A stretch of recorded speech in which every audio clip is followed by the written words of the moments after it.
So I thought I'd try something a little bit different. I wanted to do a super tier list. So the idea behind this is the design behind each super, not necessarily how strong they are, because of course the game's brand new, or at least to me, because I didn't play the Japanese version. So when I talk about these supers, I'm specifically talking about them in the context of what they look like, the design behind them, what the characters are doing. It's not at all about balance. So with that in mind, let's jump straight into C tier. Starting off with Jiro. Jiro's in this spot because her super just appears to be pulled out of nowhere. I can't imagine Jiro ever doing this pose that she does at the end. The earthquake doesn't really seem to be a part of her character. I've never seen her do anything like that, and I don't think she ever does. Maybe she does it in the manga later, I don't know, but she definitely doesn't do it, as far as I'm aware, in the anime, and I've seen every episode of the anime, so either I've completely forgotten, or she just hasn't done that before. And as far as I'm aware, the way that her ability works, I don't even think it's a thing she could possibly do. Again, maybe I'm wrong about this, but I don't think so. Overall, I would just say her super just feels like one of the worst ones in the game. That being said, it still looks cool. It's just when you compare it to the rest of the supers in this game, it's pretty underwhelming.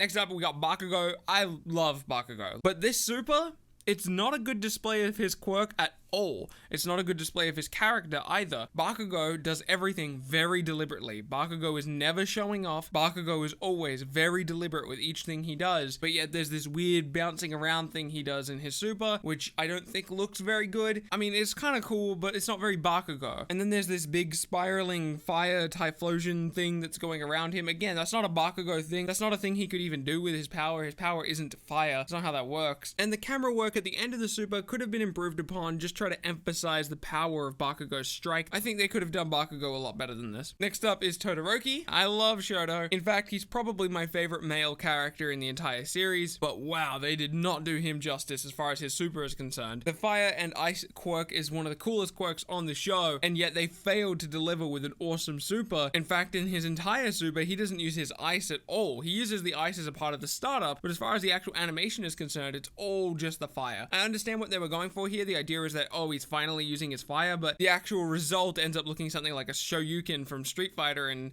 let's face it, that's not a really cool looking move. It doesn't look great, especially when you compare it to some of the other supers in the game. Moving on to B tier, we're going to be looking at Deku first. Deku has a pretty basic super, and he probably should, based on his abilities that he had at the time of this version of Deku. Remember, this is not shoot style Deku. It makes sense that he would have a pretty basic super. Although I would say, as he's falling here towards the end, I would have liked to have seen something more impactful. After he slams the opponent down to the ground there, I would have liked to have seen him perhaps maybe do a finger flick, especially with his already broken arm. It would have been a nice callback to the Shoto fight, and quite frankly, I think it's a bit disappointing he didn't do anything after that. Next up is Toga, and for the most part, I actually like her super. The issue for me is this massive slowdown that happens here. This is way too long. I get taken out of the super immediately. It just doesn't feel good. It's not cinematic. I get the effect they were going for. They just didn't pull it off. It's way too slow. Next up is All For One. I didn't expect much from All For One, and there's a reason he's here on the B tier list. They just didn't have much to work with. We've only seen one fight from All For One, and he really didn't do a whole lot in that fight. As far as variety is concerned, obviously that fight's really important, and they do a good job of establishing him as a threat, but they don't show off a lot of moves or a lot of techniques in that particular fight. So of course, All For One super is going to be fairly limited. Next up is Shigaraki, and I can say a lot of similar things about Shigaraki.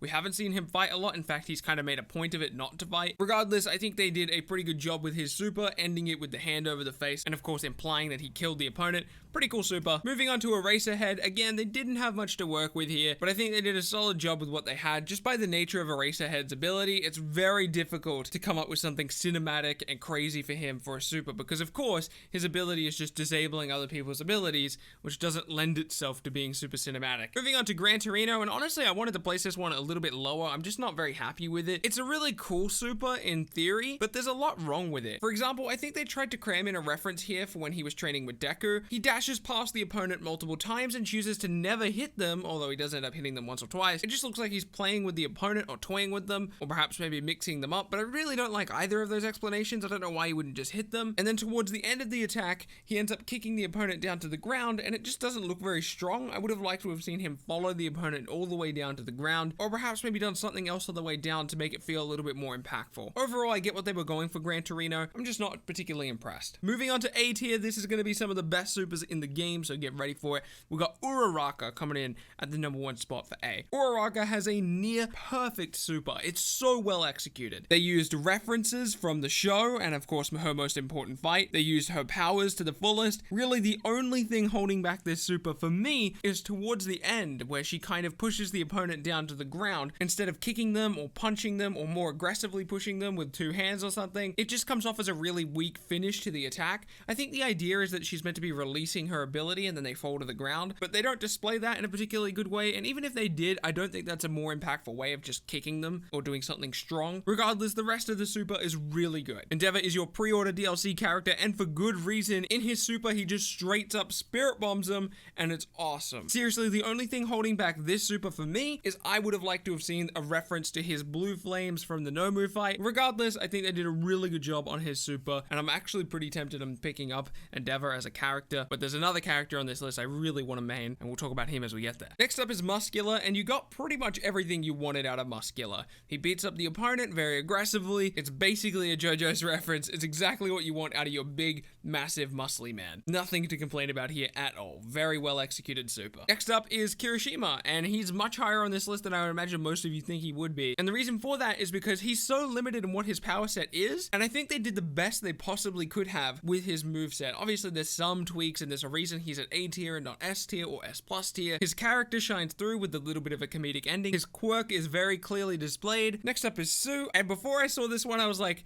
man, how are they gonna do this? What is gonna be her super? How are they gonna give a frog a super attack in a fighting game? How are they gonna do that? And they executed it exactly how I thought they would. It was very cool. Next up is Tokoyami. I had big hopes for Tokoyami, and for the most part, I wasn't disappointed. It was a very, very good super. It looks really cinematic. It's nice, big, and threatening, but I have 2 criticisms for it. One is that Dark Shadow does not look very aggressive. He doesn't look very angry. He just kind of looks like he's there along for the ride. He's there for the super, which is cool, but I wish he was animated more aggressively. It doesn't feel like a complete animation. I would also like it to be sped up. It seems really slow, and I get the idea is they're trying to get across this whole big, menacing, scary Dark Shadow thing. But regardless, I would have liked to have seen him be more aggressive, and of course the entire cinematic in general be sped up because it feels very slow and it kind of takes you out of the moment. Moving on to the S tier. Starting off with Denki. Denki's super is one of my favorite in the entire game. If you watch My Hero, you know that the way his quirk works, he can't use a lot of it. He can't use big bursts of it without some significant side effects. So when I first watched this super, I was thinking to myself, wow, this is getting kind of crazy. I really hope they do the thing. If they don't do the thing, I'll be pretty disappointed. And they did the thing. It was awesome. Big fan of the super. They did everything I wanted. There's nothing here that you could want more.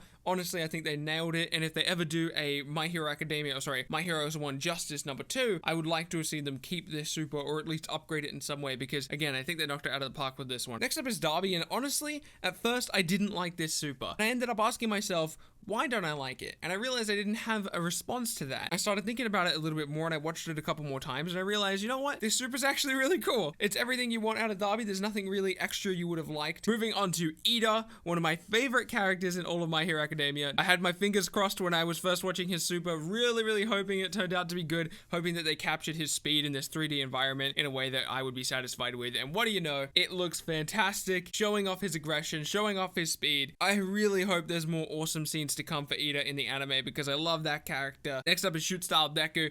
I had to put Shoot Style Deku high up, man. His super is so good. It's kind of like Ida's, actually, now that I think about it. I don't know how many of you guys grew up on Naruto, but it kind of follows that same path of Lion's Barrage, which is a move that Sasuke used very early on in Naruto. Oh, it's such a cool move. He basically just kicks the guy up in the air and then continues to beat them up. And that's like one of my favorite moves in Naruto for that specific reason. There's just something really cool about kicking your opponent in the air only to go up into the air with them and start beating them up. Really cool super, both Ida and Deku. There's a reason they're this high up on the tier list. And finally, the S+ tier character. The only character to make it into S+ tier. The only character I would change literally nothing about their super, and that's Momo. Listen, I know, some of you out there are Momo haters, and I get that, man. I like the character, but she's not my favorite. But it's hard to deny how good this super is. She starts off by creating 2 powerful melee weapons, which is exactly what you think she would do in a close range combat situation. She knocks the opponent way up in the air. Then she creates 2 springs, which she uses to propel herself and chase after that opponent who's in the air,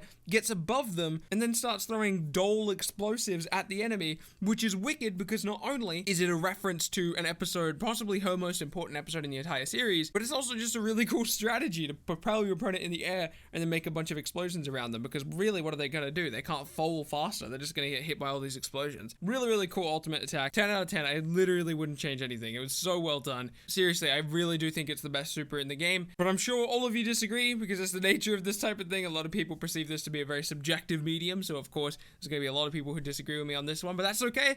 That's the whole point of this type of video. I love discussing this stuff, so please let me know in the comment section what is your favorite super or favorite plus ultra attack in My Hero One's Justice. I will be 1000% honest with you. When I recorded this video, I was really tired. I was running on very little amount of sleep, and I totally forgot that Stain and All Might were in the game. I don't know how that happened, so I'm adding these two in after the video's already been made, so they won't be added to the little graphic I have in the bottom left-hand corner, but I will talk about them just for a little bit here. All Might is probably another character who belongs in the S+ tier. His super is so well done. There's nothing to complain about. He's so aggressive. He's exactly what you want. It's a reference on top of that. If you didn't know, this is very clearly a reference to the Nomu fight, and it's absolutely outstanding. It checks all the boxes that you really want to see from a super. It suits the character perfect. It's cinematic, and perhaps maybe most importantly, it references a moment from the show. I was really close to putting Stains in S+, but what I'm going to do is I'm going to put him in S. And really, the only reason he's going to go to S tier is because after he initially stuns the opponent, he chooses to throw 2 daggers at them,